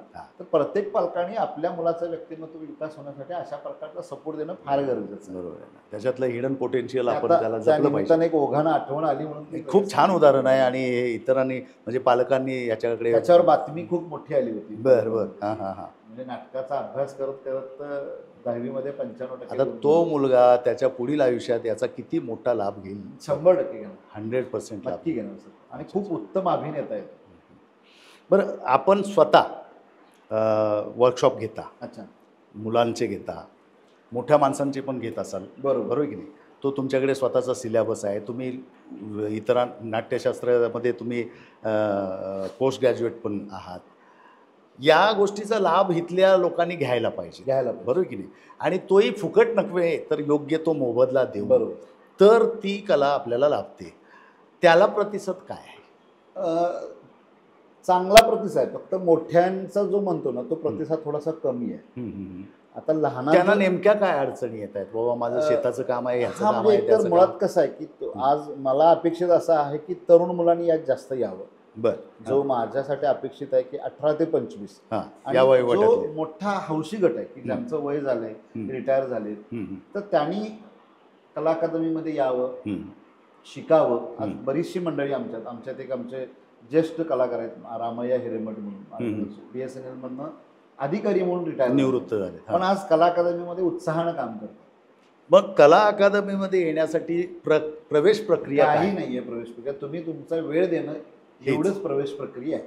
आणि ती त्यासाठी कुठलीही फी नाही, काय म्हणजे काही मी नाही. प्रेक्षकांच्या ह्याच्यासाठी विचारतो, या परिसरातले आजरा, गडिंग्लज, चंदगड, बुदरगड वगैरे, तर त्यांना प्रवेश प्रक्रियेसाठी असं काही किचकट हे काही नाही. नाहीये. आता राज्यनाट्याला जेव्हा आपण बसवतो तेव्हा आता कसं आहे सर की आपल्याला कुठला आर्थिक फंड नाही. बरोबर. मग आम्ही काय करतो की चला बाबा राज्यनाट्यामध्ये आम्ही 20 कलाकार आहोत, तर मग बाबा नाटकाचा खर्च किती येतोय तर 30,000 आहे. तर मग चला आपण एक बाबा 1000 रुपये काढूया, अच्छा प्रत्येकाचं कॉन्ट्रीब्युट करा, कारण त्याशिवाय नाटक उभारतच नाही. हौसेला मोल नाही. आपल्याकडे बाबा काय आहे की बरं त्यातनं तुम्हाला शिकायला मिळणार. ठीक आहे. सगळ्यात महत्वाचं की खूप शिका.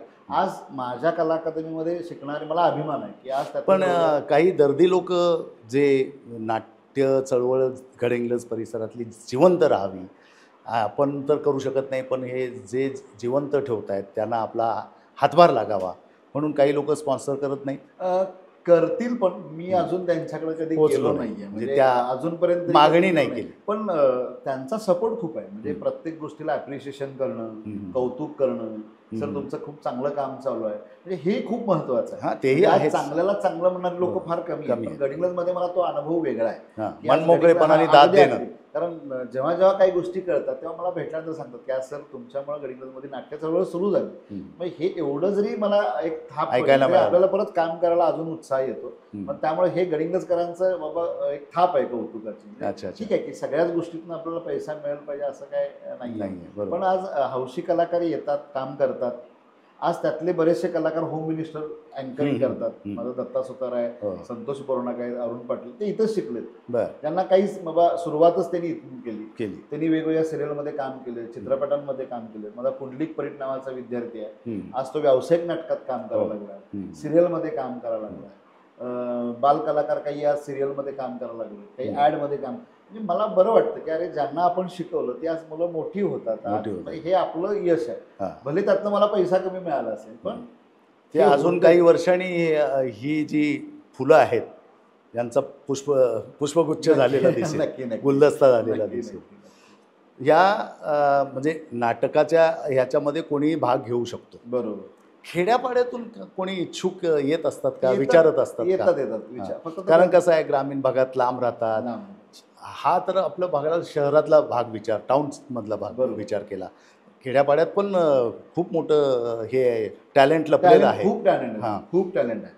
त्यांना बाहेर काढण्यासाठी काय करावं लागेल? आता एक तर मुळात कसं आहे, त्यांनी यायला पाहिजे. म्हणजे कसं आहे, संकोच सोडून यायला, संकोच करून यावं. कसं आहे, आपण घोड्याला आपण तलावाजवळ घेऊन नेऊ शकतो. त्याला पाणी प्यायचं की नाही प्यायचं हे त्याला, आम्ही त्याला ते पाणी प्यायचं कसंही शिकवू, पण ते प्यायचं की नाही तो त्यांना करावं लागेल.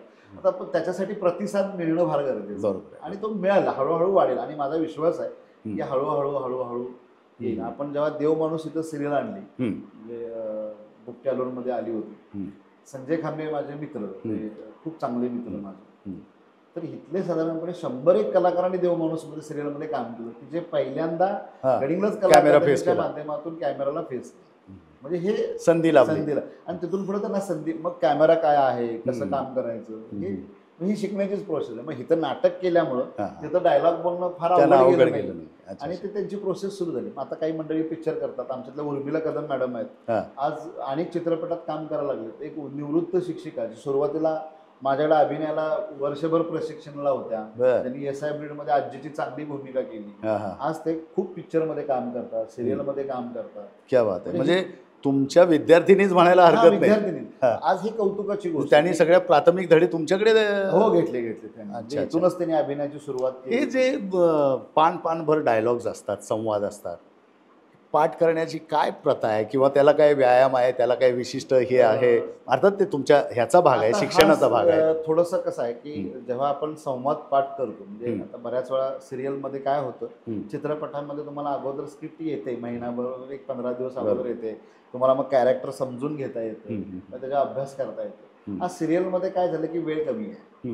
मग सिरियलमध्ये जर तुम्हाला डायलॉग आलं तर तिथं तुम्हाला मात्र तुमची स्मरणशक्ती आणि तुमचं अभिनयातला अनुभव किती आहे हे तुमचं फार महत्वाचं आहे. तो डायलॉग तिथं वाचून घेणं, वाचून घेतल्यानंतर त्या डायलॉग मध्ये काय नेमका भाव दिलेला आहे तो समजून घेणं, आणि मग त्यातली वाक्यावर बाबा कुठल्या वाक्याला काय रेफरन्स आहे तो रेफरन्स शोधणं, आणि मग लगेच तुमच्याशी संवाद साधणं, हे तुम्हाला अनुभवातून येणार आहे, पटकन येणार, सातत्यपूर्ण तुम्हाला येईल. ते एकदा तुम्हाला सवय झाली की ते होऊन जाईल. प्रयोग करत राहिला. अच्छा. म्हणजे बरं, याच्यात अभिनय तुमचा, तो अभिनयातून व्यक्तिमत्व विकास, अच्छा, मला अजून काही त्याच्यात अपॉर्च्युनिटीज दिसत आहेत. ओके. की म्हणजे एखाद्या माणसाने अभिनय शिकला, आवाज कसा फेकावा, किंवा काय मुद्राभिनय काय असावा, देहबोली काय असावी, तर तो आता मुंबईसारख्या महानगरांमध्ये मोठमोठ्या ठिकाणी कार्पोरेट हे झालेले आहेत स्पीकर्स, बरोबर वक्ते झाले बरोबर. कार्पोरेट कंपन्यांना मोटिवेशनल स्पीकर्स झालेले आहेत अच्छा अच्छा आणि ते लाखो रुपये घेत आहेत. अच्छा एका दिवसाचे 40,000 अरे बापरे. 25,000 हो. बर आणि पण त्यातल्या बऱ्याच जणांच्याकडे बघितल्यानंतर त्यांना ते फार गरजेचं आहे शिक्षण असं वाटायला लागतं. अच्छा म्हणजे त्या व्यासपीठावर येरझाऱ्या घालणं हां किंवा एकाच जागी स्तब्ध होऊन राहणं, तो माईकचा तो जो स्पेस आहे तोंडापासून हे याच्यापासून अनभिज्ञ असणं हे बरेचदा आम्हाला पाहायला मिळतं. मिळतं. अच्छा किंवा आक्रस्ताळी उगाच हातवारे करणं. हां हां हां यांना म्हणजे तुमच्याशी बोलल्यानंतर मला हे जाणवतंय की यांनी हे असले वर्कशॉप कुठेही त्यांनी त्यांच्या ठिकाणी बरोबर केले तर त्यांच्यात खूप मोठी सुधारणा होऊ सुधारणा. शकते. आणि हजारो लोक शेकडो लोक त्यांच्यासमोर तिकीटं काढून बसलेले असतात अरे बाबा मोटिवेशन घेण्यासाठी. अच्छा अच्छा म्हणजे ही एक अपॉर्च्युनिटी आहे ना. बरोबर. दुसरी गोष्ट, आज काउन्सलर म्हणून बरेच लोक करिअर करत आहेत, बर समुपदेशक. अच्छा मग आता मी जर एक चांगला समुपदेशक व्हायचा असेल तर मला बोलण्याची कला शिकावी लागेल ना. बरोबर. समुपदेशन करायचं आहे म्हणजे काय, चांगलं आपल्याला बोलता आलं हा पाहिजे. तुमचा मानसिक रोग शोधून काढून तुम्हाला मार्ग दाखवायचा आहे, तुम्हाला प्रोत्साहन द्यायचं आहे, तुम्हाला त्या चिंतेच्या याच्यातून बाहेर काढायचं आहे. तर या समुपदेशकांना सुद्धा हे कामाला येऊ शकतं. आता मला तुमच्याशी बोलताना जाणवलं ते सांगतो. मला हिप्नॉटिस्ट बनायचं आहे तर मी एक चांगला बोलणारा म्हणजे तो समोरच्याला हिप्नोटाईज करू शकेल अशी भाषेत गोडवा आणणारा आणि ते आर्जव निर्माण करणारा ते शिकायला कुठे जायला पाहिजे. ह्याच वर्कशॉपमध्ये होऊ शकतं ना. म्हणजे मी हे आता तुमच्याशी बोलता बोलता मला जाणवलं म्हणून अजून बरंचसं काही विश्व असू शकतं जे माझ्या खेड्यापाड्यातल्या पालकांनी, विद्यार्थ्यांनी, हौशी कलाकारांनी त्याच्यासाठी ह्याच्यावर खर्च करणं गरजेचं. शिवखेडा साहेब यांचं नाव ऐकून असाल तर हां, हे एक मोटिवेटर आहे. त्यांचे 2-3 पुस्तकांना म्हणजे जास्त बेस्ट सेलर पुस्तकांचा हे मिळालेलं आहे आणि मी पण त्या व्यक्तीचा चाहता आहे. तो खऱ्या अर्थाने मल्टीनॅशनल स्पीकर आहे, म्हणजे इंटरनॅशनल स्पीकर आहे. कारण त्यांचे यूट्यूबवर मी बघितलेत मलेशिया आणि अमेरिका वगैरे इथले हे. तर त्या अशा पद्धतीने एखाद्याला ते करिअर करता येऊ शकतं असं हे वर्कशॉप केल्यामुळे. आणि त्यांचं वर्कशॉप अटेंड करण्यासाठी एका दिवसाला 35,000 रुपये तिकीट देऊन बसणारे लोक मुंबईमध्ये मी पाहिले. बापरे. लोकांना आश्चर्य वाटतंय ग्रामीण भागात मी जेव्हा सांगायला जातो, हा अरे नाही आहे, 35,000 कमी आहे. एका दिवसाचे 35,000 आणि हॉल पूर्ण भरलेला असतो. बापरे. ही वस्तुस्थिती. विनय काय बरं त्यांचं, विवेक बिंद्रा. अच्छा हां, त्यांचं तुम्ही कदाचित बघितलं असेल. अहो करोडो रुपये घेत आहेत हे. मग असं करिअर करण्याच्या संधी वेगवेगळ्या ठिकाणी असताना हे बीज आपण स्वीकारायला पाहिजे, गरजेचं आहे.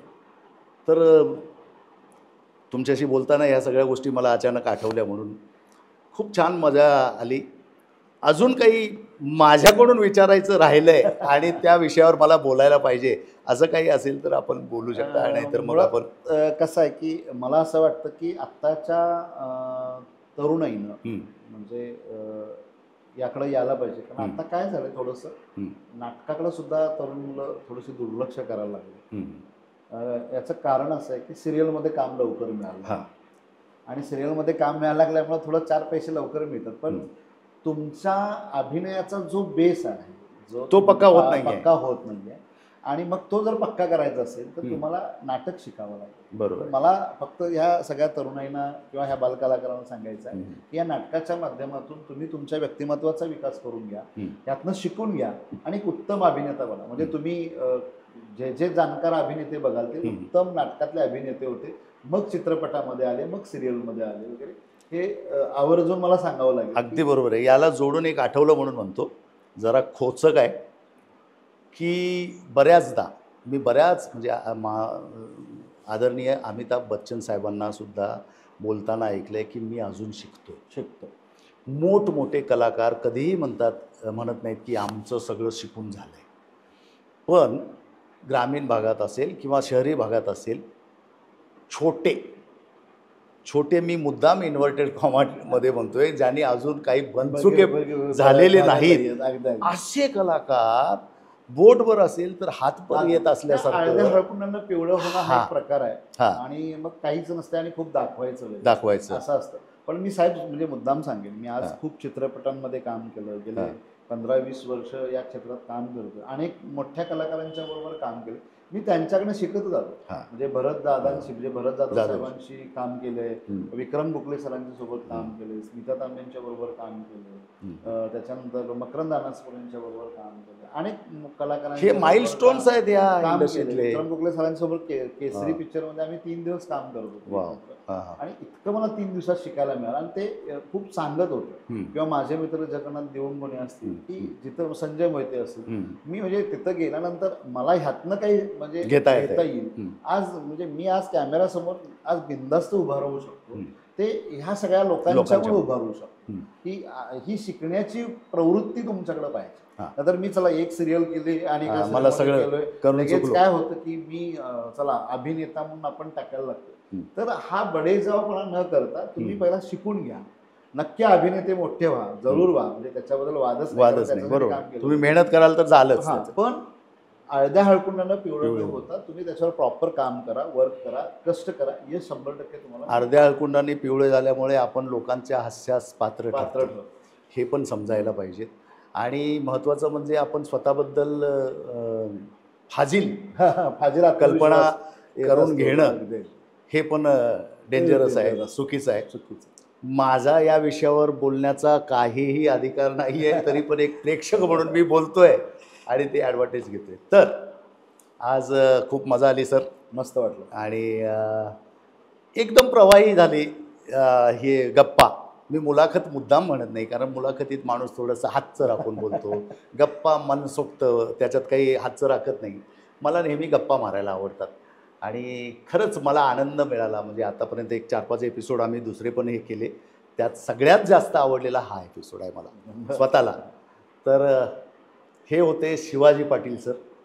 यांनी त्यांच्या शैक्षणिक क्षेत्राबद्दल आणि अभिनयाच्या क्षेत्राबद्दल मनसोक्त गप्पा मारल्यात. अशा या गप्पा आज तुम्ही पाहताय, पण तुमच्या मित्रांपर्यंत पोहोचवण्याचं जबाबदारी तुमची आहे. त्यांच्यापर्यंत पोहोचू द्या, हे विचार त्यांच्यापर्यंत पोहोचू द्या. तुमचं आम्हाला प्रेम असंच लाभू द्या. लोकांना शेअर करा, लाईक करा, चांगले कॉमेंट्स द्या आणि आम्हाला असं चांगल्या लोकांना तुमच्यासमोर आणण्यासाठी प्रोत्साहन द्या. कधीतरी थांबायला पाहिजे. या न्यायाने थांबूच नये असं वाटत असलं तरी थांबणं आवश्यक आहे. आम्ही सरांचा खाली नंबर देतो आहोत, दिला तर चालेल सर? हो, नक्की सर. अभिनयाशी रिलेटेड काही तुम्हाला त्यांना विचारायचं असेल तर ते जेव्हा शाळेत लेक्चरमध्ये नसतील आणि जेव्हा वेळ असेल तेव्हा. 7 ते 12 मी फक्त बिझी असतो. 12 नंतर मला कॉल करा. मी सकाळचे 7 ते 12. सकाळचे 7 ते 12 कारण काही लोक संध्याकाळी 7 ते 12 जे वेगळ्या बाहुलमध्ये असतात ते बिझी असतात. तर त्यांना तुम्ही फोन करून त्रास देऊ शकता. त्रास दिला तर चालेल ना सर? फोन उचलला नाही तर मी नक्की नंतर. हां, तुम्ही या परिसरातले असाल तर त्यांच्या नाट्य प्रशिक्षण त्या गडिंग्लज कला कार्यशाळेचा किंवा त्या गडिंग्लज कला अकादमीचा लाभ घेऊ शकता. तिथे प्रवेश घेऊ शकता. त्यांना विचारू शकता की आम्हाला तुमची सेपरेट कार्यशाळा आयोजित करायची आहे तुमच्या भागात, तुमच्या गावामध्ये वगैरे, आणि 25 विद्यार्थी तुम्ही त्यांच्यासमोर बसवू शकत असाल तर ते त्यासाठी सुद्धा वेळ देऊ शकतील. या गोष्टीचा लाभ घेणं गरजेचं आहे आणि तो घ्या. याच्यात माझा काहीही स्वार्थ नाही बरं, पण तुमच्या फायद्याची गोष्ट आहे. बाकी मर्जी तुमची.